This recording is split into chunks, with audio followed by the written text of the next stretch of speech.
नमस्कार, मी शार्दुल जैन श्री फतेचंद जैन विद्यालयामध्ये मी इयत्ता 10वी मध्ये शिकत आहे। आमच्या प्राचार्य सौ नोले मॅडम, उपप्राचार्य सौ जैन मॅडम, तसेच पर्यवेक्षक श्री वाखारे सर, सौ कलशेट्टी मॅडम व पितेळा सर यांच्या प्रेरणेने, तसेच रोहिणी राऊत व वृषाली पाटील मॅडम यांच्या मार्गदर्शनाने मी माझा स्मार्ट वॉकिंग स्टिक हा प्रकल्प तयार केलेला आहे। माझ्या प्रकल्पाचा मुख्य उद्देश हा अंध व्यक्ती व वृद्ध व्यक्तींना मदत करण्याचा आहे। या प्रकल्पामध्ये ultrasonic sound sensor, buzzer, programming board आणि एक बॅटरी वापरण्यात आलेली आहे। तसेच त्याला सहाय्यासाठी PVC पाईप वापरण्यात आलेला आहे।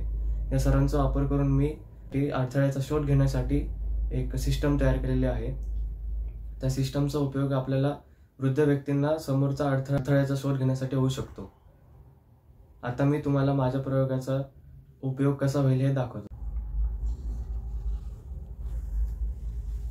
हा बझर, हा आर्डिनो बोर्ड व हे अल्ट्रासॉनिक साऊंड सेन्सर, तसेच हा PVC पाईप आहे। स्टेप काउंट करण्यासाठी व मेडिसिनचा अलार्म बघण्यासाठी हे स्क्रीन आहे। सर्व विद्युत उपकरणे एकमेकांशी जोडण्यासाठी वायरिंगचा उपयोग केलेला आहे व त्याला पॉवर देण्यासाठी बॅटरीचा उपयोग केलेला आहे। तसेच सेन्सर सुरू करण्यासाठी व बंद करण्यासाठी स्विच वापरलेला आहे। आता मी तुम्हाला माझ्या प्रकल्पाचे प्रत्यक्ष उपयोग दाखवत आहे। मध्ये अडथळा आल्यावर आपल्याला बझरचा आवाज ऐकायला येतो। धन्यवाद।